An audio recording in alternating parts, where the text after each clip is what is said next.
Welcome everyone. Thanks for joining me today. My name is Michelle Freeman. In this tutorial, I'm going to share with you some tips and techniques for Trikonasana A, or what we call in yoga triangle pose. Now, there are a lot of different variations of triangle pose out there, but we're going to focus in particular on the Ashtanga yoga approach to this pose, looking at both Trikonasana A and also Trikonasana B. Now, for the novice yogi out there, someone who might not know a lot about these postures or how to approach them, this is the perfect video for you. And also, it's good to know what this posture benefits you with. So the first thing about Trikonasana, it's a very foundational pose for us in Ashtanga yoga. It's one of the first standing postures. It's something that even very advanced practitioners always come back to because it is so grounding and so foundational for your body. It also stretches and lengthens your hamstrings. It opens up your inner leg muscles, your adductors. And I have to say also that after practicing this pose for many, many years and almost on a daily basis, I still get so much out of it. It's sort of like an unending amount of exploration in the posture of sensations and feeling this connection to the body and the breath connected like that. So it's a beautiful pose. We're going to explore it together today and look at ways to break it down to simplify it a little bit. Okay, so if that sounds good for you, then hang out with me here. We're going to have a look at this pose right now. So we start in this pose at the top of the mat in something called Samasthiti.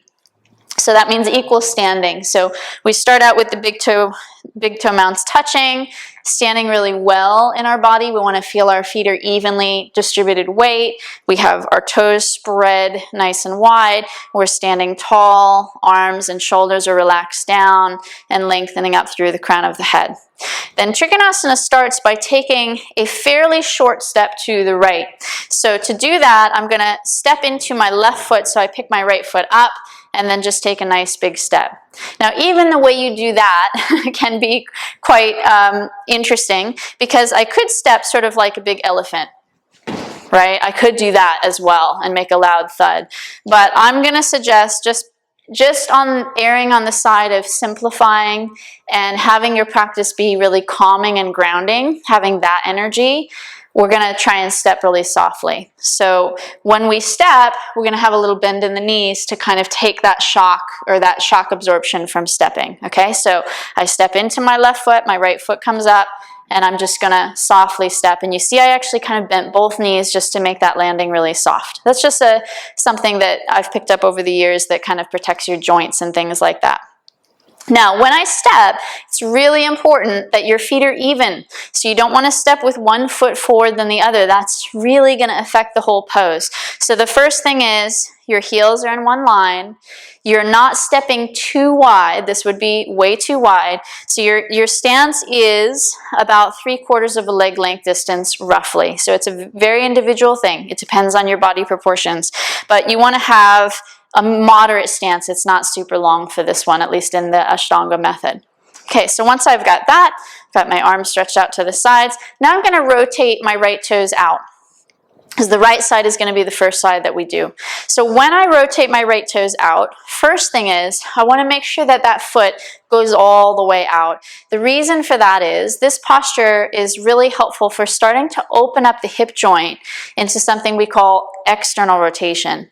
So when I turn my foot out, its relationship to my back foot puts this thigh bone in external rotation, meaning the thigh bone starts to spin out and back, yeah?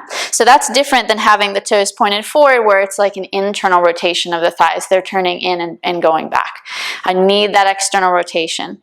The other thing about turning your foot, and this is super helpful, not a lot of people think about this that much, the way you turn your foot matters. So I'm going to suggest you lift your toes up, the ball of your foot actually, and then rotate your foot on your heel. You'll notice when you do that, your heels stay in one line, which is very different than if we did it the other way. If we lifted our heel and then just moved our heel in, coming onto the ball of the foot, it totally changes your stance. It shifts your hips forward. It changes your center of gravity. So we want to do the first one. We want to make sure that when we turn the foot, we're actually doing that in a way where it doesn't change that stance that we set up right from the start. Okay, so again, again, it comes back to simplifying things, doing things in a really efficient way. So then we've got this stance, right? So now we're pretty ready. Now the back foot, the toes are still turning forward. I don't really change that foot very much. If you stepped and your toes are facing the side, then that foot is probably fine. But if you feel like it's a bit too much when we go into the pose, you can rotate those toes a little bit more in if you feel like you need to. But about 90 angle with that back foot is probably about right. Now, let's look at the actual posture itself. So when we take Trikonasana, like if we have a look at it, we come down, and you know where you place that bottom hand can be modified. So I'm coming into more the full state of the asana, taking the big toe and then starting to engage by stretching up, right? Now you could also place your hand somewhere higher. So as a beginner, you see what feels best for you. As I said at the start of the video, this is a big hamstring opener. So your hamstrings might not quite be ready for you to grab your big toe, and you don't want to force it. So just take your time. Maybe you place your hand on your shin or your ankle or your foot. That's all going to be totally fine. So the other thing about how we come into the pose is we don't just come into it by just simply tilting to one side like this.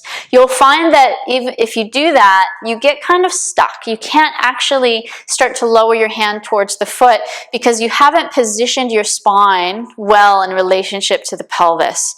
What I mean by that is when we come into Trikonasana, there's a very subtle rotation. It's a bit like this. So you're actually coming a little bit inside, like that.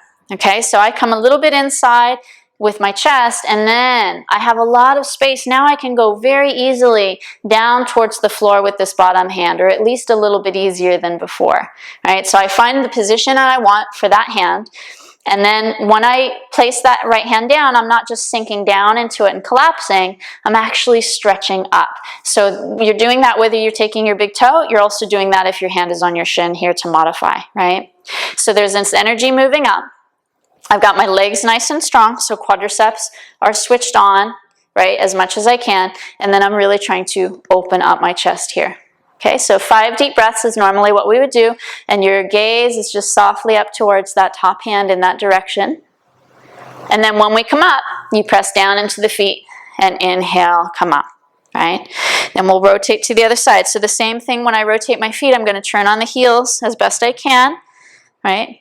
And then slowly rotate a little bit inside, come down into my pose. The side I'll show you just grabbing the big toe.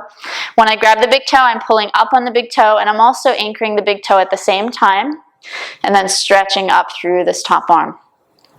Now there's a tendency in this posture sometimes if your body is sort of tight, which most beginners it would be, to kind of bring the chest forward and stick your bum out. Something like this, and we don't want that. We want to over time keep bringing the chest back and bringing the hips forward, so that over time our body ends up being more in one straight line. Okay, so from there, let's come out. We're going to go right into Trikonasana B. Now, Trikonasana B is a very important posture in the Ashtanga yoga method. It has both that deep hamstring opening, but it's focusing in particular on the lateral side of the hamstring, which means the outer hamstring. That's where the focus really is for this posture, and it's also over time going to help you to open up your spine. So it's a beautiful twist and rotation it creates in your spine. But let's look at how we can modify it or just make it more approachable. So we're going to rotate around. Now when we rotate around for this one, it's a little different for where your alignment's going to be for your feet. So your feet, if my hands were the feet right now, in Trikonasana A your feet are in one line. In Trikonasana B, they're kind of a little bit off center. Yeah? So the reason for that is you want to actually bring your hips forward so that you can square off the hips for this posture, right? So you don't want to necessarily have your hips facing out, and then you're trying to twist and it's not really working. So you've got to make sure the hips are in one line. So just to simplify that, have a look at your feet when you turn. If there was a line down the middle of your mat, you'd want your feet on either side of that line. Your right foot is pointed straight ahead. Your back toes are a little bit more turned in, just slightly. They can be out a bit if you're more flexible, but it's also okay to have them turned in. Okay, from here, I'm just going to modify a bit to get into this one. So we're going to take our right hand to our lower back, ideally fingers facing down, but you can also just place your hand on your hip. And then we're going to reach down and bring the left hand down. If we can, it's coming to the floor. If that's a little too much, just top of the foot, ankle, whatever you can do. So I'm just going to modify today and show you from the ankle. Now, once you have that position, press into your right big toe mound and draw your outer right hip a little bit back. So there's this scissoring action of hugging your right hip back and sort of bringing the left hip forward. Then I want you to try and start to open up your chest towards the right side and pay attention to that left shoulder as it spirals underneath you. Okay, this starts to open up the heart towards the right side. Keep the legs steady, keep the feet firm on the ground. If you have good balance here, start to extend the top arm up. And the last thing here is to start to lift the gaze up to that top hand. 5 deep breaths. And then we simply release that top arm, press into the front big toe mound, and we'll come all the way out and go to the other side. And I just quickly adjust those feet. So I'm just heel toe moving that left foot a little bit to the left, making sure if that imaginary line was down the mat, I've got one foot on one side of the line, the other foot on the other. And you'll know if you have that, if you can turn that right hip forward here. Okay, from here I'll place my left hand on my lower back. Right hand comes down. If I can, I'll bring it down to the floor. You could even be on the fingertips here. If you had a yoga block, you could place your hand on a yoga block. That would be great.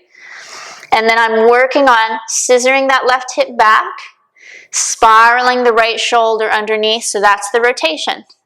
And then I reach that left arm up and breathe. Don't forget to breathe. It's a pretty intense pose. So 5 deep breaths here and working on really wrapping that right side body underneath, that right shoulder underneath to open up the heart. Then I come out and slowly release the posture. We come back out to the side into that shape, and then we're back to the front of the mat. And again, if you soften the knees when you do your stepping forward and back, you're going to make that a lot more soft. Okay, so let's do this one more time. And actually, we're going to just do it in time with the breath to get the rhythm of it all. So here we go. You can practice along with me if you'd like. So standing at the top of the mat, finding Samasthiti. I inhale, take a small step to the right. Arms nice and wide. And then exhale, rotate the right toes and reach down, taking the right hand either to the big toe, the ankle, or the shin, wherever you can, gazing up towards that left hand softly. Pull the belly in, spread out the heart. 5 deep breaths. 1. 2, keeping that back foot nice and anchored. 3. 4. 5, exhale here, inhale your way back up, rotate the feet, and exhale, second side, lifting the gaze softly to the right hand, open the chest, pull the belly in, hips forward, chest back. 1. 2, keep the back foot pressing down. 3, and like you're dropping a taproot, tuck the tailbone a little bit here. 4, so you're anchoring yourself through the pelvis. 5, inhale all the way back up. Then we rotate around. We want to make sure we get that left hip squared off. So if you need to adjust the feet, go ahead and adjust the feet. And exhale, twisting across, either left hand to the floor or modifying top of the foot. 1, try to draw the right hip back. 2, 3, keep the back heel grounded. 4, 5, slowly inhale, coming all the way up, rotating around. And exhale, last side. 1, feel that your back starts to engage, your upper back to draw you into the twist a little deeper. 3, 4, 5, slowly inhale, come all the way out, face the side, arms out wide. And exhale, front of the mat. Samasthiti. Well done. So that's it for that part of the practice. That's sort of the timing that you would feel that you would want to work up to. It's a lot about moving with your breath. So even though we have all these techniques and, structural components that help us to access these postures, at the end of the day, you want your practice to also be this thing that gets you out of your head and really into your heart, into your body. So remember that as well, that that's really what we're aiming at the end of the day. So hopefully those tips helped you. Please feel free to comment below, subscribe to the channel if you want to get updates on the videos that are getting posted here, and I'd love to hear from you guys how you went. Thank you so much. Namaste.